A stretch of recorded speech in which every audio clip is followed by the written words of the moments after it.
Bismillahirrahmanirrahim. Assalamu alaikum students. This is me, Muqaddas Fasha, your course instructor. I hope so all of you fine by the grace of Allah.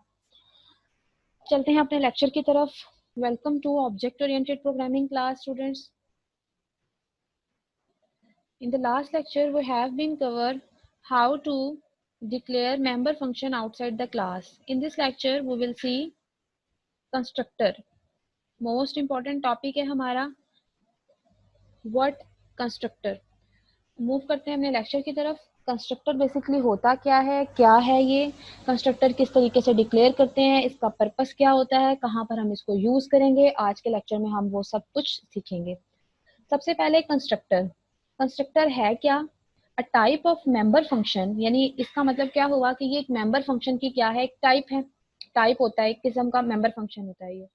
That is automatically execute, खुद ब खुद क्या हो जाता है, ये execute होता है when an object of a class is created. इसका मतलब क्या हुआ, देखें, हमें जब भी कोई भी फंक्शन बनाते हैं तो हमें उसको क्या करवाना पड़ता है, कॉल करवाना पड़ता है. लेकिन वो क्या कह रहे हैं, कंस्ट्रक्टर की डेफिनेशन है ये कि कंस्ट्रक्टर फंक्शन की तरह होता है, लेकिन ये इसको कॉल कराने की जरूरत आपको नहीं पड़ती, ये खुद ब खुद एग्जीक्यूट होता है. कब एग्जीक्यूट होता है? जब आपका कोई भी क्लास का ऑब्जेक्ट क्रिएट होता है. कैसे भाई, अब इसको देख लेते हैं. फॉर एग्जांपल देखिए, मैंने एक क्लास बनाई टेस्ट, ठीक है, टेस्ट की क्लास बनाई. अब इस क्लास के अंदर मैंने एक कंस्ट्रक्टर बनाया जिसका नाम मैंने रखा शो.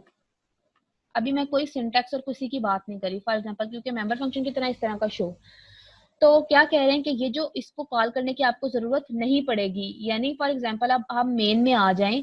जब आप मेन फंक्शन में आते हैं तो मेन फंक्शन में आप क्या लिखते हैं, क्लास का नेम लिखते हैं और ऑब्जेक्ट का नाम लिखते हैं. आपने अगर एक ऑब्जेक्ट बनाया है तो इसने एक दफा कॉल होना है, दो ऑब्जेक्ट बनाए हैं तो इसने दो दफा कॉल होकर खुद ही एग्जीक्यूट हो जाना है. शो के फंक्शन में फॉर एग्जांपल आपने अपना नेम लिखा हुआ हो बेशक, तो क्या होगा, आपने ए लिखा तो इसका मतलब इस ए ने क्या किया, इस ए ने इस ये कॉल हुआ और आपका नेम प्रिंट हो गया बी. फिर बी से क्या होगा, ये कॉल होके. समझ आ गई डेफिनेशन स्टूडेंट्स कि क्या मतलब हुआ कंस्ट्रक्टर का, कि कंस्ट्रक्टर वो किस्म का मेंबर फंक्शन होता है जो खुद ब खुद एग्जीक्यूट होता है. कब एग्जीक्यूट होता है? जब आप ऑब्जेक्ट क्रिएट करते हैं किसी भी क्लास का. जितने ऑब्जेक्ट्स क्रिएट करेंगे वो उतनी दफा एग्जीक्यूट होके आपको आंसर देगा. आपको इसको कॉल कराने की जरूरत नहीं पड़ती. जिस तरह आप मेन फंक्शन में आके लिखते हैं ना, फंक्शन का नेम लिखते हैं और पैरामीटर और दैट्स इट, तो ये चीज आपको नहीं करनी होगी. आपने सिंपल क्या होता है, ये ऑटोमेटिकली एग्जीक्यूट होते हैं. देख लेते हैं हमारे पास फंक्शन की और कोड, और आपके पास जो है वो कोड डिस्क्रिप्शन बेसिकली है क्या, डेफिनेशन आई थिंक सो आपको क्लियर हो गई होगी. उसके बाद हमारे पास है the constructor has no return type. ये आपने चीज याद रखनी है कि कंस्ट्रक्टर की देखें, आप जब भी लिखते हैं कोई भी बनाते हैं, क्योंकि देखें इस रिटर्न टाइप नहीं होती, इसका मतलब है कोई रिटर्न टाइप नहीं है. आपने स्टार्ट में ना वॉइड लिखेंगे ना ही आप इंटीजर लिख सकते हैं, सिर्फ फंक्शन का नेम आता है. यानी जो भी कंस्ट्रक्टर फंक्शन का नेम, फॉर एग्जांपल आपने शो का बनाया कंस्ट्रक्टर, तो आप सिंपल क्या लिखेंगे, खाली शो लिख देंगे. इंट शो नहीं लिखेंगे, फ्लोट शो नहीं लिखेंगे. यानी ये उन्होंने बता दिया कि कंस्ट्रक्टर की कोई भी रिटर्न टाइप नहीं होती. और दूसरी चीज क्या माइंड में रखनी है कि सेम नेम होता है क्लास का. तो ये चीजें क्लास अपने माइंड में रखिएगा कि क्या करना है. कि पहली चीज उन्होंने क्या बताई कि आपके पास जो कंस्ट्रक्टर है उसकी कोई रिटर्न टाइप नहीं होगी, नो रिटर्न टाइप. दूसरी चीज उन्होंने क्या बताई आपको, सेम क्लास का नेम होगा, उसी नाम का होगा कंस्ट्रक्टर जिस तरह का आपकी क्लास का नेम है. उसके बाद ये दो बातें आपने माइंड में रखनी है. उसके बाद क्या है हमारे पास कि constructor can work as a normal function. जिस तरह नॉर्मल फंक्शन कोई भी काम करता है, कंस्ट्रक्टर भी बिल्कुल उसी तरह काम करता है. But it can not return any value. क्यों वो रिटर्न क्यों नहीं करवाता, क्योंकि आपने रिटर्न टाइप ही नहीं लिखी हुई, तो वो रिटर्न क्यों करवाएगा कोई वैल्यू को. इट नॉर्मली डिफाइन, ये तो लाइन इस चीज से क्लियर है कि आपने कहा कोई रिटर्न वैल्यू ही नहीं है. फॉर एग्जांपल आपने कहा कि इंटीजर नहीं लिख सकते, वॉइड नहीं लिख सकते, तो इसका मतलब है उसने कोई वैल्यू को रिटर्न ही नहीं करवाना.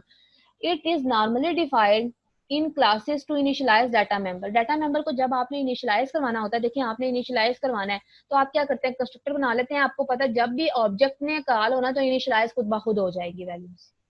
तो इस पर्पस के लिए हम क्या करते हैं, मोस्टली कंस्ट्रक्टर बनाते हैं। कंस्ट्रक्टर का सिंटैक्स देख लें। कंस्ट्रक्टर का सिंटैक्स हमारे पास क्या है? कंस्ट्रक्टर का सिंटैक्स हमारे पास ये है कि देखिए, ये आपने क्या लिखा है, इसका नेम आपने लिखना है, उसके बाद ब्रैकेट, और आगे इधर कंस्ट्रक्टर की बॉडी। इनिशियलाइज करवाना चाह रहे हैं इनिशियलाइज करवा लें, जो भी करवाना है वो भी। ये आपके पास क्या होता है, सिंपल कंस्ट्रक्टर का आपके पास सिंटैक्स है। आपने कंस्ट्रक्टर का नेम लिखना है। कंस्ट्रक्टर, अब ये याद रखें कि नेम जो लिखा हुआ है ना, ये किसका नेम है, आपकी क्लास का नेम। ठीक है, तो क्लास का नेम भी नेम था, तो आपने कंस्ट्रक्टर का नाम भी क्या बनाया, नेम के नाम से। क्यों? क्योंकि हमने पढ़ा कि पहली तो बात कि कोई रिटर्न वैल्यू नहीं होगी। यस, कोई देखिए रिटर्न वैल्यू नहीं लिखी हुई, नेम लिखा है। नेम हमारे पास क्या है, क्लास का नेम होगा। जो क्लास का नेम है वही आपके पास कंस्ट्रक्टर का भी नाम आ जाता है। उसके बाद उसकी बॉडी आ जाती है, चाहे आप इधर इनिशियलाइज करवाना चाह रहे हैं, जो भी आप काम करना चाह रहे हैं आप वो करते हैं। आई होप सो कंस्ट्रक्टर का कॉन्सेप्ट आपको क्लियर हो गया होगा। नेक्स्ट मूव करते हैं हमारे प्रोग्राम की तरफ। सबसे पहला प्रोग्राम है हमारा, right a class that display a message on the screen whenever an object of class is created. चलते हैं डेफ की तरफ। क्या उन्होंने कहा कि right a class that contain N integer data member. सबसे पहले तो हम अपनी हेडर फाइल्स लिखेंगे, मैं यहीं से कॉपी कर लेती हूँ ताकि मुझे लिखना ना पड़े ये 3 लाइनें, क्योंकि हमारे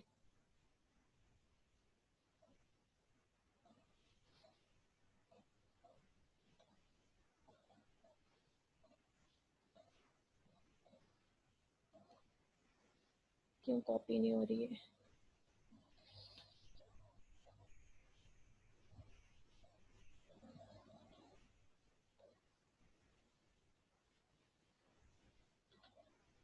हैश इंक्लूड iostream डाटेज, सॉरी iostream ओनली आएगा हमारे पास। जी स्टूडेंट्स, ये हमने लिख दिया। हमें प्रोग्राम उन्होंने क्या बोला है करने को, right a class that display a message, सिर्फ मैसेज डिस्प्ले करवाना। राइट अ क्लास, तो क्लास बनाई हमने। मैं क्लास बना रही हूँ टेस्ट के नाम से, और टी मैंने छोटा लिखा है, ये देख लीजिएगा। उसके बाद क्लास क्रिएट कर ली मैंने। क्लास क्रिएट में मैंने क्या लिखा, प्राइवेट मेंबर, डाटा मेंबर्स मेरे प्राइवेट आएंगे। प्राइवेट में मैं 2 वेरिएबल्स ले लेती हूँ, एक एक्स लिया और एक वाई लिया, और कंस्ट्रक्टर में मैं उसको इनिशियलाइज करवा लूंगी। फिर मैंने क्या लिखना है, कंस्ट्रक्टर लिखा, और कंस्ट्रक्टर जो होगा वो किस में है, क्योंकि मेंबर फंक्शन की तरह का होता है इसलिए पब्लिक होगा। तो कंस्ट्रक्टर किस नाम से होगा, जो आपकी क्लास का नेम है। क्लास का नेम मेरी क्या है, टेस्ट है, तो टेस्ट लिखा। आगे ये पैरामीटर कोई भी नहीं दिया, इसमें इनिशियलाइज करवा रही हूँ मैं, क्या लिख रही हूँ, एक्स एंड वाई जो है वो किसके इक्वल है, हमारे पास 10 के इक्वल। अब यहाँ पर खत्म हो गया। अब उसके बाद मैं दूसरा फंक्शन लिख रही हूँ। फॉर एग्जाम्पल उन्होंने क्या कहा था हमारे पास कि आप डिस्प्ले करें मैसेज स्क्रीन पर whenever object of that class is create. क्या ऑब्जेक्ट क्लास आपकी क्रिएट हो तो आपके पास, अच्छा उन्होंने कहा था कि डिस्प्ले करें सिंपल मैसेज, मैंने तो इनिशियलाइज वगैरह करवा लिए। तो हम ऐसा कर लेते हैं, मैसेज डिस्प्ले करवाना, तो इधर ये वैल्यूज नहीं आएंगी, तो हम यहाँ से ये हटा देती हूँ। मैं प्राइवेट में सिर्फ यहाँ पे लिखती हूँ एन। ठीक है, एन लिखा, और कंस्ट्रक्टर टेस्ट ही है तो टेस्ट ही लिखूंगी। और उसके बाद यहाँ पर मैसेज आना चाहिए, तो मैसेज आने के लिए सी आउट। सी आउट में सिंपल मैं लिख रही हूँ कि ऑब्जेक्ट क्रिएटेड, यानी आपका जो ऑब्जेक्ट है वो क्रिएट है, और उसके बाद एंड एल। डेट्स इट, आपका ये खत्म हो गया। उसके बाद हम किधर आ गए, क्लास से बाहर मेन फंक्शन में, void मेन। मेन में आ गए। मेन में हमने क्लास क्या लिखना होता है, सबसे पहले हम फंक्शन का नाम, इस क्लास का नाम लिखते हैं। वो लिख दिया ऑब्जेक्ट। फॉर एग्जांपल मैं 3 ऑब्जेक्ट बना रही हूँ, एक एक्स ऑब्जेक्ट बनाया, एक वाई बनाया और एक जी। इसका मतलब क्या होगा कि मेरा जो ऑब्जेक्ट क्रिएटेड का मैसेज है वो 3 दफा डिस्प्ले होना चाहिए। और सिंपल मैंने क्या लिखा, गेट सी एच। एक चीज मैं यहाँ पर आपको अंडरस्टूड करवा दूं कि मैंने ऊपर एन लिखा है लेकिन मैं यूज कहीं नहीं कर रही, ठीक है। Any how, compile and run. 13.7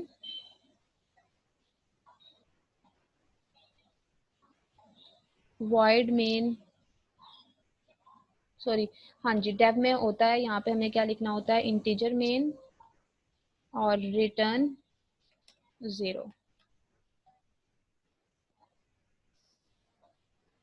देखिए एक्स वाई जी लिखा था तो ये 3 दफा हमारा क्या हो गया, कॉल हो गया। और अगर मैं इधर एक और दफ़ा m फॉर एग्जांपल लिख देती हूँ और फिर इसको करती हूँ, अब ये 4 दफ़ा, जितनी दफ़ा देखें क्लास ऑब्जेक्ट क्रिएट करते जा रहे हैं वो खुद ब खुद, मुझे इसको कॉल करने की ज़रूरत नहीं पड़ी। तो ये सिंपल सा कॉन्सेप्ट था आपका कंस्ट्रक्टर का। नेक्स्ट क्लास में हम इसी से रिलेटेड एक और प्रोग्राम करेंगे, कंस्ट्रक्टर से रिलेटेड ही। मिलते हैं नेक्स्ट ट्यूटोरियल में, आज के लिए इतना ही। अल्लाह हाफिज़।